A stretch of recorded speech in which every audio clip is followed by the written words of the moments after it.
श्याम प्यारे ये विनती हमारी।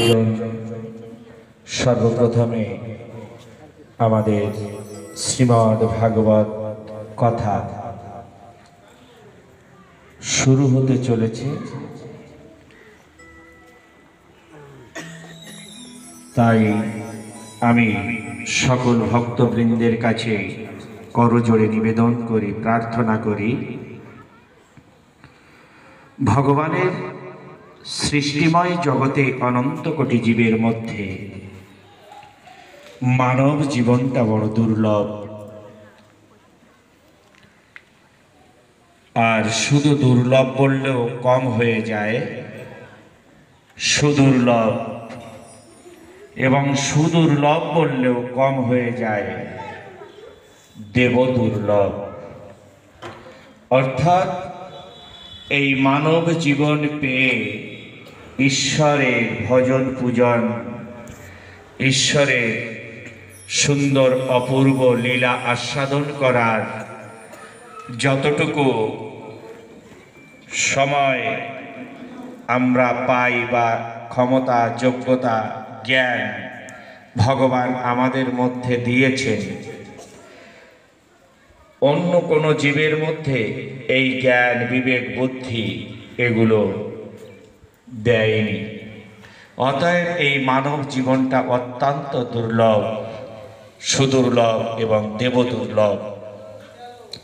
দেবতারা পর্যন্ত এই মানবকুলে জন্ম নিয়ে ভগবানের পূজা আরাধনা করবার জন্য লালায়িত থাকে। তাই এখনো সুদুর্লভ, দেবদুর্লভ মানব দেহ পেয়ে আমরা অবহেলায় সময়টাকে অতিবাহিত না করে, এখানে সেখানে ঘোরাফেরা না করে আমরা এই মহতীয় ভাগবত কথায় এসে অংশগ্রহণ করা আমাদের প্রত্যেকের মধ্যে সেই মানসিকতা এবং ভক্তি, শ্রদ্ধা আসা উচিত।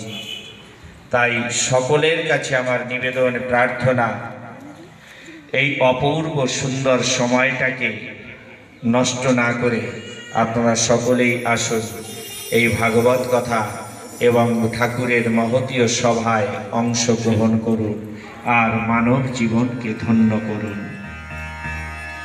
তাই এখানে সেখানে না থেকে আপনারা সকলেই সম্মুখে আসুন। এখন আমাদের ভাগবত আরতি শুরু হবে। তাই ভাগবত আরতির সময় কখনো কেউ বসে থাকতে নেই, সকলেই একটু উঠে দাঁড়িয়ে ভাগবতের বন্দনা করুন, ভাগবতের আরতি করুন, তারপরে আবার সকলেই নিজ নিজ জায়গা নিয়ে বসে পড়বেন। এখন আমাদের ভাগবতের আরতি।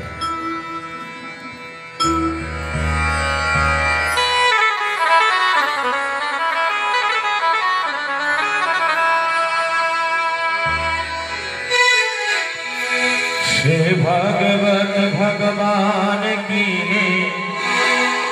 आरती, पापियों को पाप से तरती।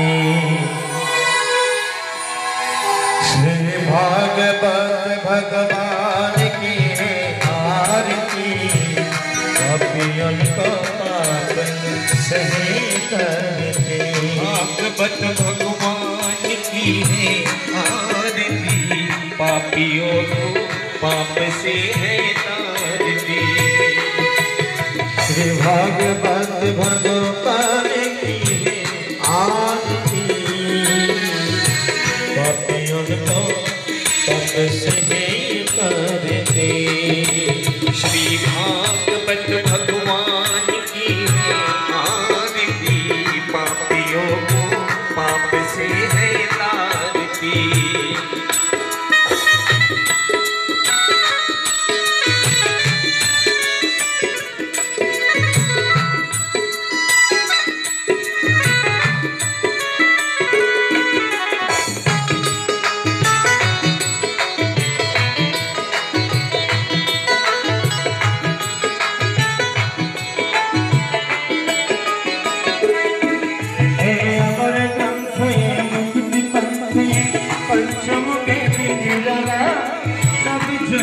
चलाने वाला।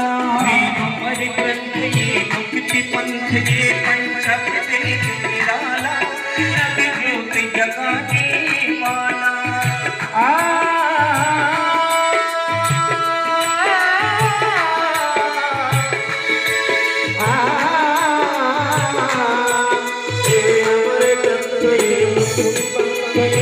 पंचम वेद निराला, नव ज्योति जलाने वाला।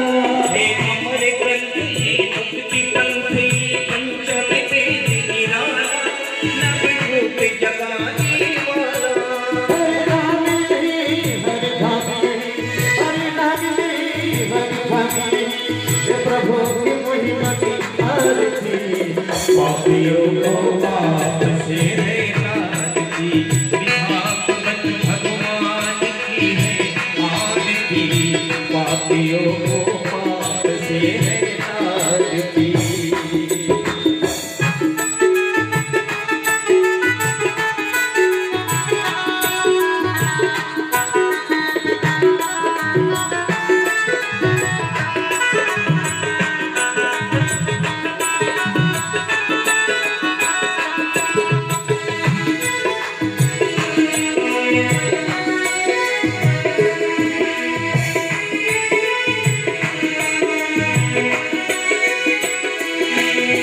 शांति गीत पावन पुण्य पापों को मिटाने वाला, हरि दर्श दिखाने वाला। ये शांति गीत पावन पुनीत पापों को मिटाने वाला, हरि दर्श कराने वाला। ये शांति गीत पावन पुण्य पापों को मिटाने वाला, हरि दर्श दिखाने वाला। ये शांति गीत पावन पुनीत पापों को मिटाने वाला, हरि दर्श कराने वाला।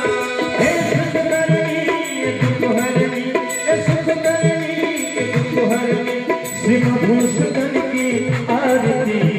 पापियों को पाप से है तारती, आत्मन भगवान की है आरती, पापियों को पाप से है तारती।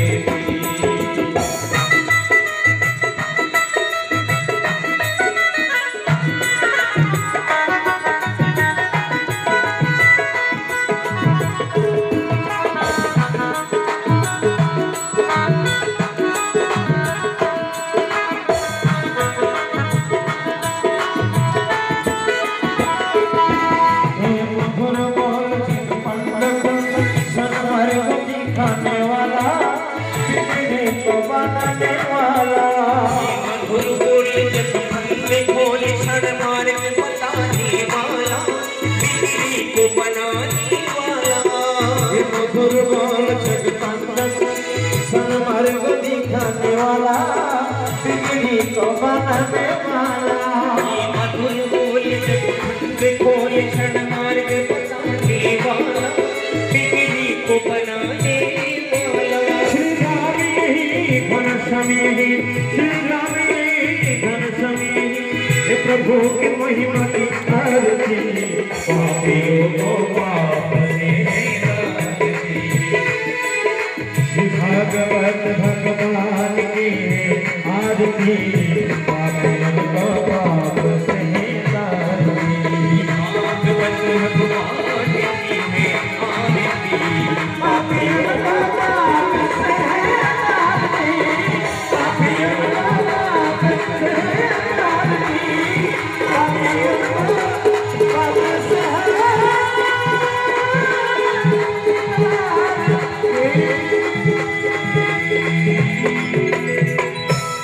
बोल श्रीमद् भागवत महापुराण की जय, भक्त वत्सल भगवान की जय, श्रीमती राधा रानी की जय, श्री व्यासदेव महाराज की जय, सुखदेव महाराज की जय, सद्गुरुदेव भगवान की जय।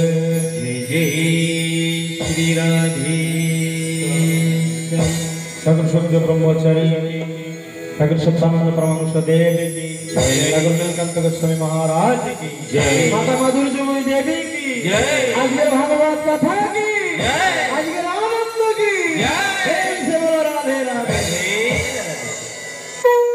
সীতানাথে প্রেমানন্দে হরিধ্বনি বলব হরি বল রাধা কৃষ্ণ প্রেমানন্দে হরিধ্বনি বলব হরি বল হরি বল হরি বল হরি বল তমেব মাতা চ পিতা তমেব বন্ধুশ্চ সখা তমেব বিদ্যাং দ্রবিণং তমেব সর্বমম দেবদেব ওম গুরু ব্রহ্মা গুরু বিষ্ণু গুরুদেব মহেশ্বর গুরুরেব পরম ব্রহ্মা তস্मै শ্রী গুরুবে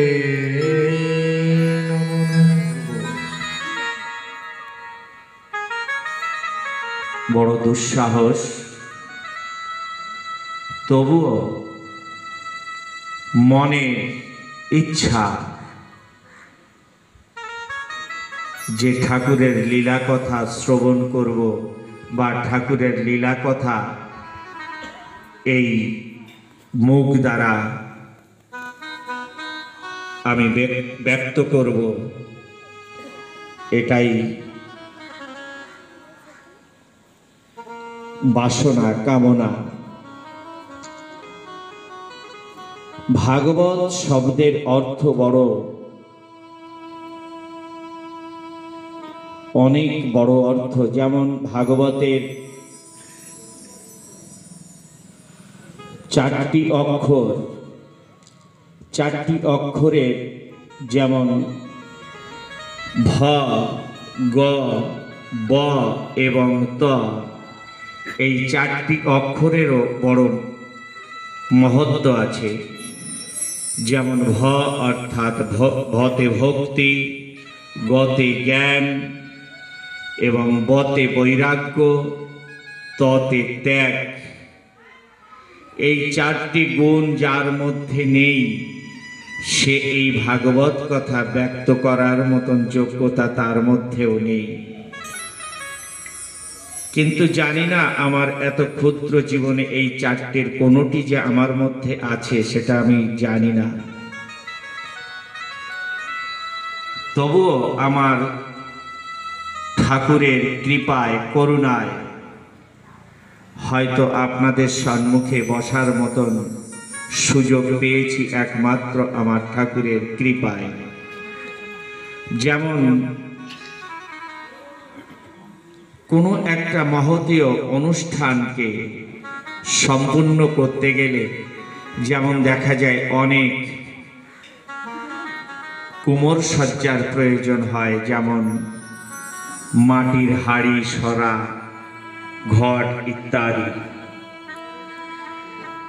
কুমোর যেমন জঙ্গল থেকে মাটি খুঁড়ে এনে ছেনে চটকে সুন্দর করে তাকে কোনো একটা হাড়ি, সরা বা ঘট ইত্যাদি প্রদীপ তৈরি করে, তারপর তাকে আগুনে পুড়িয়ে তারপর তাকে পূজার স্থান পায়। একমাত্র ওই কুমোর অর্থাৎ যারা হাড়ি, সরা, ঘট ইত্যাদি তৈরি করে তাদের কর্মের দ্বারাই বা তাদের কৃপার দ্বারাই ওই মাটি ভগবানের পূজার উপযুক্ত হয়ে দাঁড়ায়। ঠিক তদ্রূপ আমি একটা অত্যন্ত ক্ষুদ্র নগণ্য, আমার পরম দয়াল ঠাকুর পরমারাধ্য গুরুদেব শ্রী শ্রী ঠাকুর শ্রী নীলকান্ত, সেই গুরুদেবের অসীম কৃপায় করুণায় যেমন মাটি জঙ্গলে থাকে খুঁড়ে আনে, ঠিক তদ্রূপ আমার পরম দয়াল ঠাকুর গভীর অরণ্যের মধ্যে থেকে, জঙ্গল থেকে ঠাকুরের অহেতুক কৃপা করুণা করে তিনি ওই জঙ্গলে গিয়ে হয়তো আমাকে ওই মাটির স্বরূপ খুঁড়ে এনে সুন্দর করে ছেনে চটকে হয়তো এতটুক করে রেখেছেন বলে আপনাদের মতন মহতীয় ভক্ত এবং বৈষ্ণবের সম্মুখে আসার সুযোগ জীবনে পেয়েছি।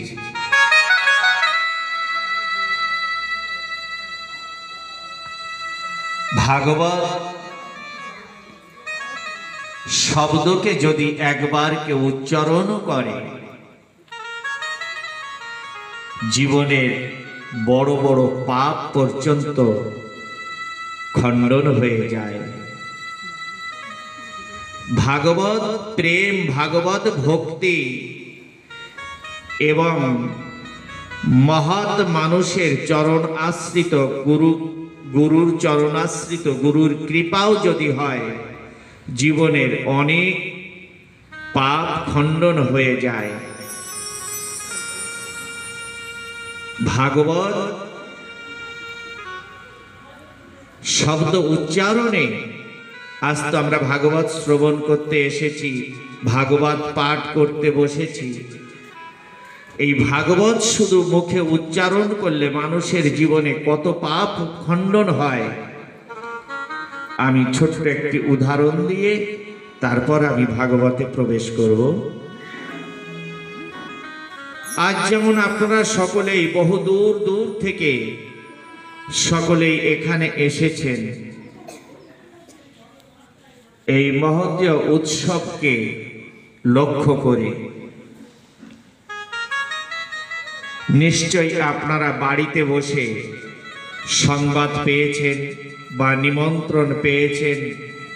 যে নিমন্ত্রণ বা সংবাদ পেয়ে আপনারা ছুটে এসেছেন এই মহোদয় সভায়, তেমনি কোনো একজন ব্যক্তি ভাগবত পিপাসু ভক্ত,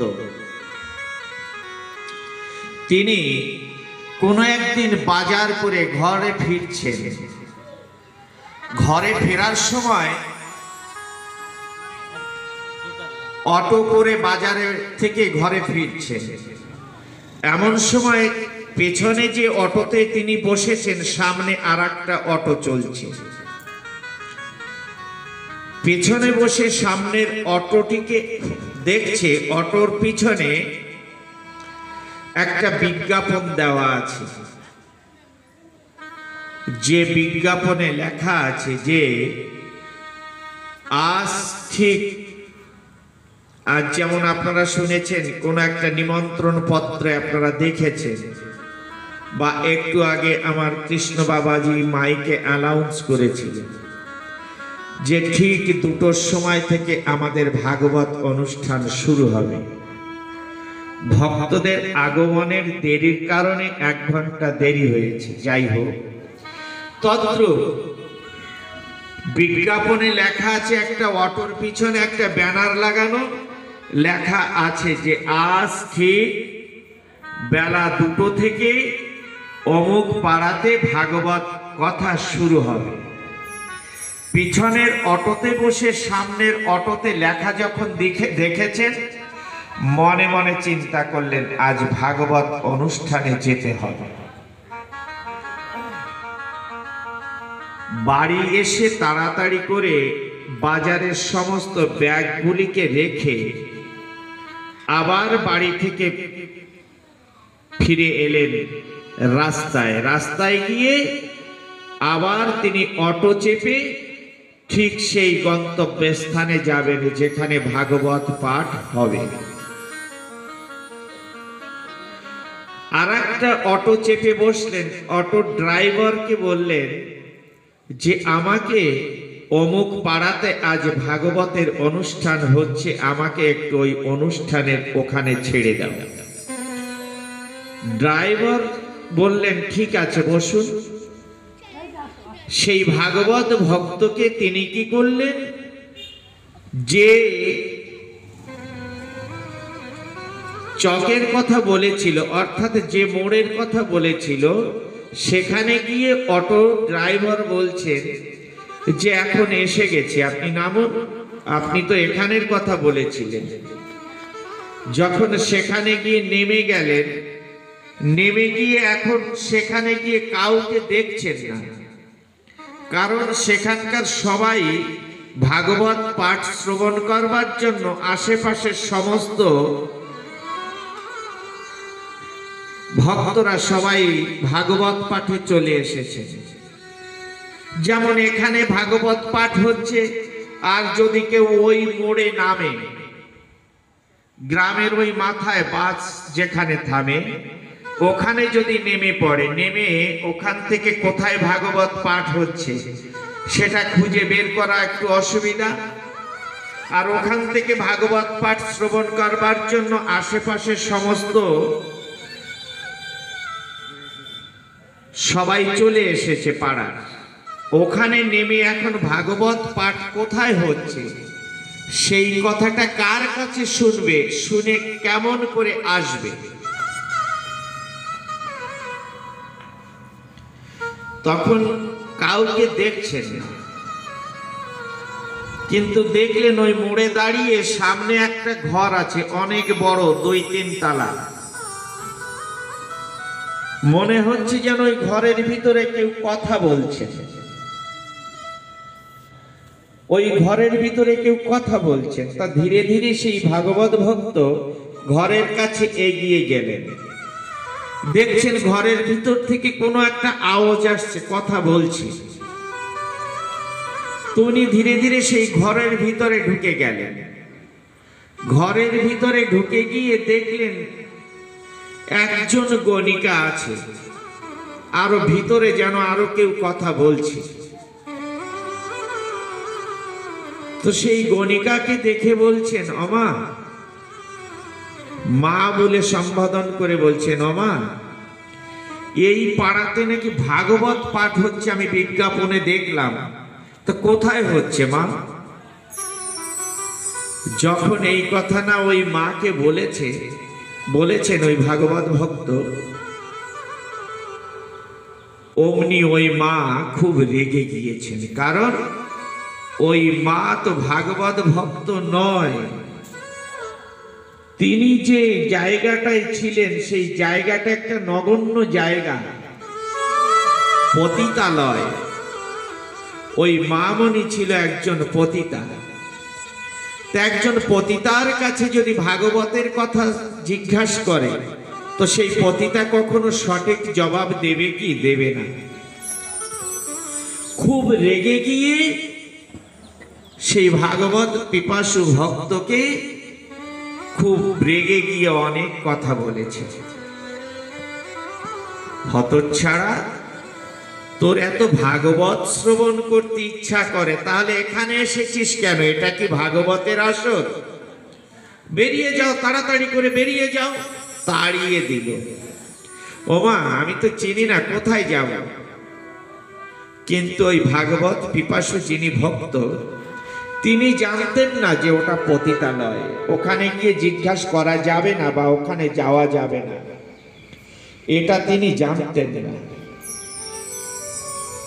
সরলতার মাধ্যমে গিয়ে, প্রেম পবিত্রতার মাধ্যমে গিয়ে জিজ্ঞাসা করেছেন, কিন্তু জবাবটা পেয়েছে বড় কঠিন। দূর দূর করে তাড়িয়ে বের করে দিলেন। বের করে দিল বটে, কিন্তু রাস্তাটা দেখিয়ে দিল, যেখানে ভাগবত না ওইদিকে যাও, দাও ওইদিকে যাও। পতিতা তাড়াতাড়ি করে তাড়িয়ে বের করে দিল বটে, কিন্তু ভাগবত ওখানে হচ্ছে, যাও, দেখিয়ে দিলেন। ভাগবত শব্দ একবার মুখে উচ্চারণ করলেন। সেই ভাগবত পিপাসু ভক্ত সেখান থেকে বেরিয়ে ঠিক সেই রাস্তা দিয়ে, পতিতার দেখানো রাস্তা দিয়ে এগিয়ে গিয়ে দেখলেন সামনে সত্যি ভাগবত পাঠ শুরু হয়েছে। অত্যন্ত অপূর্ব সুমধুর ভাগবত পাঠ শ্রবণ করলেন 3 দিন ব্যাপী। 3 দিন ব্যাপী ভাগবত পাঠ শ্রবণ করে তিনি ভাবলেন, ভাগবত পাঠ যখন বিশ্রাম হয়েছে, এখন আমি আবার ঘরে ফিরে যাব। এইবার ঘরে ফিরে যাওয়ার সময় মনে মনে চিন্তা করলেন, তাই তো, জগতে কত মানুষ কত রাস্তা দেখিয়ে দেয়, কত মানুষ কত রাস্তা দেখিয়ে দেয়, সেই রাস্তায় গিয়ে মানুষের জীবনে কত অমঙ্গল হয়। কিন্তু আজ যে মা আমাকে ভাগবতের রাস্তা দেখিয়ে দিয়েছিল, আর সেই মা দেখিয়ে দিয়েছিল বলে এত সুন্দর অমৃতময় ভাগবত কথা আমি শ্রবণ করতে পেরেছি। তাই আমি তো ঘরে ফিরে যাচ্ছি, যাওয়ার আগেই ওই মাকে আমি আরেকবার একটা প্রণাম জানিয়ে যাব, যে মায়ের কৃপায়, যে মায়ের করুণায় আমি ভাগবত পাঠ শ্রবণ করতে পেরেছি। কারণ ওই মা যদি আমাকে ভাগবতের রাস্তা দেখিয়ে না দিত, তাহলে আমি হয়তো ভাগবত কথা শ্রবণ করতে পারতাম না। ওই ভাগবত পিপাসু ভক্ত তিনি আবার কি করলেন, ওই পতিতালয়ে আবার প্রবেশ করেছেন। কারণ ওই ভক্ত কিন্তু জানতেন না যে ওইটি পতিতালয়। আবার যখন বলে খোলা প্রাণে মা মা বলে সম্বোধন করে ডাকছেন, ভিতর থেকে দেখলেন আর একজন পতিতা এসে সম্মুখে দাঁড়ালেন। কারণ সেই দিন যে মাকে দেখেছিল, যে মা ভাগবতের রাস্তা দেখিয়ে দিয়েছিলেন, সেই মা আসেনি, এসেছে আর একজন মা। তখন সেই মাকে বললেন, ও মা, এখানে আর একজন মা আছে না? 2 দিন আগে আমি এসেছিলাম, সেই দিন এই মা ছিল, এমন এমন তার চেহারা, এই তার নাম, সে কোথায়? পতিতা আবার রেগে গেল। কেন? তাকে কি দরকার? আমি আছি, আমার কাছে বলো তোমার কি চাই। ভাগবত পিপাসু ভক্ত বললেন, না মাগো, আমি কিছু চাই না, আমি আমার সেই মাটিকে একবার আমি প্রণাম জানাতে চাই। কেন? ওই মাকে 2 দিন আগে আমি দেখেছিলাম, ওই মা আমাকে ভাগবতের রাস্তা দেখিয়ে দিয়েছিলেন। যে মায়ের কৃপায় করুণায় আমি এত সুন্দর অমৃতময়ে ভাগবত কথা শ্রবণ করার সুযোগ পেয়েছি, তাই ওই মায়ের চরণে আমি আরেকটি বার প্রণাম জানাতে চাই। তখন ওই পতিতা আবার বললেন, ও, ওই পতিতাকে তোমার এত ভালো লাগে যে পতিতাকে তোমার চাই? ওই পতিতা তো গত দিন তার মৃত্যু হয়ে গেছে, তার মৃত্যু হয়ে গেছে, তাকে আর তুমি পাবে না। ছলো ছলো নয়নে ভাগবত পিপাসু ভক্ত বললেন, ও মা,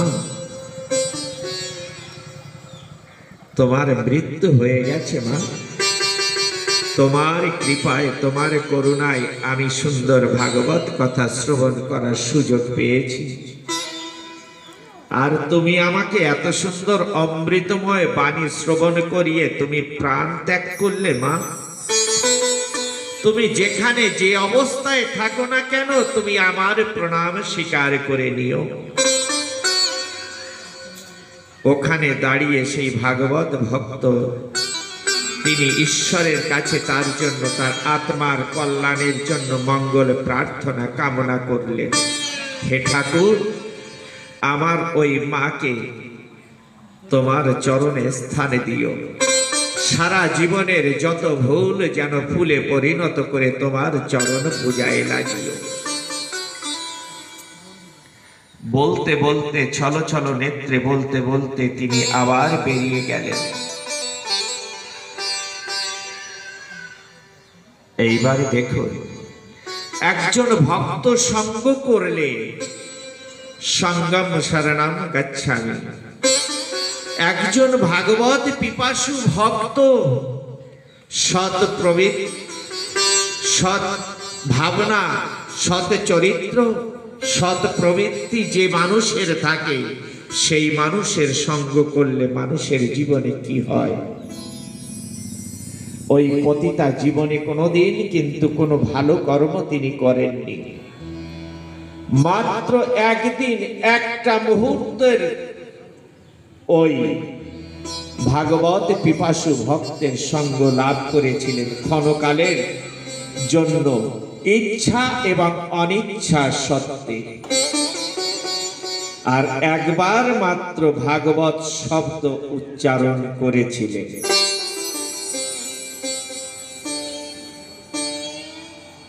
মৃত্যুর পরে আমাদের প্রত্যেকটি মানুষের জীবনে আমরা প্রতিটি মুহূর্ত কে কি করছি, কে কি বলছি, আমরা প্রত্যেকটি মানুষ কিন্তু ক্ষণকালও ঈশ্বরের দৃষ্টির বাইরে নয়। প্রতিটি মুহূর্তই ঈশ্বরের দৃষ্টির সম্মুখে আছি আমরা।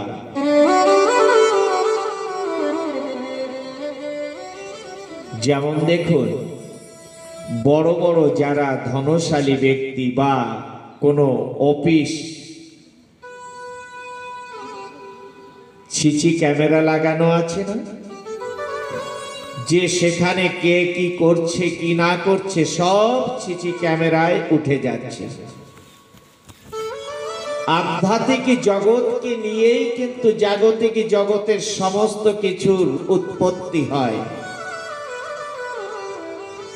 তেমনি আকাশে বাতাসে অনলে অনিলে জলে জঙ্গলে আগুনে সমস্ত জায়গায় ভগবানের দৃষ্টি সমভাবে আছে।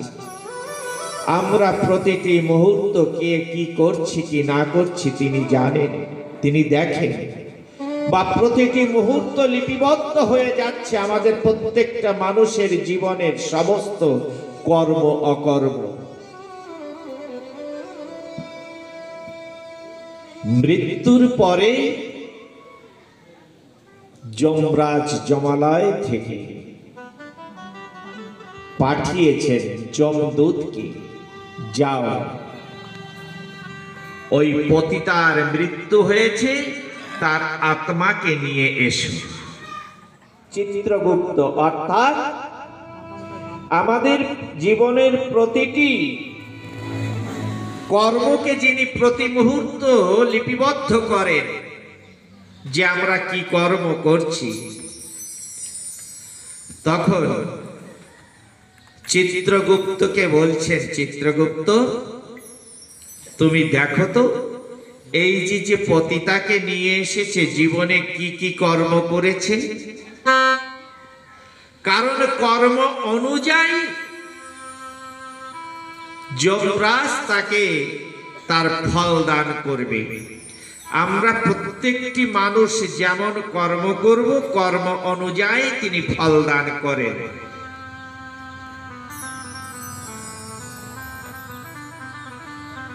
তো যখন ওই চিত্রগুপ্তকে বলেছে, চিত্রগুপ্ত তখন সেই পতিতার জীবনের সম্পূর্ণ পাতাকে উল্টিয়ে উল্টিয়ে দেখছে। দেখে দেখে বললেন, মহারাজ এই পতিতা তো জীবনে কোনোদিন কোনো পুণ্য কর্ম অর্জন করেনি, পুণ্য কর্ম করেনি, যে সেই পুণ্যের ফলে আপনি একে কিছু ফল দান করতে পারেন, কোনো মানে সুকর্ম করেনি। যম মহারাজ বললেন, চিত্রগুপ্ত এমন তো হতে পারে না, কারণ মানব কুলে জন্মগ্রহণ করে সেই মানুষ যে জীবনে কোনোদিন পুণ্যকর্ম করেনি এটা হতে পারে না। কোনো না কোনো পুণ্যকর্ম তার মধ্যে আছে, তুমি দেখো। চিত্রগুপ্ত আবার সারাটা জীবনের সমস্ত পান্না উল্টিয়ে উল্টিয়ে দেখলেন।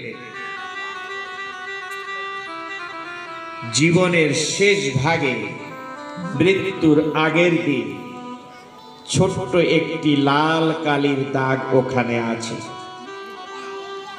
চিত্রগুপ্ত বললেন, মহারাজ, একটুখানি দেখা যাচ্ছে কি যেন একটা ব্যাপার এখানে আছে।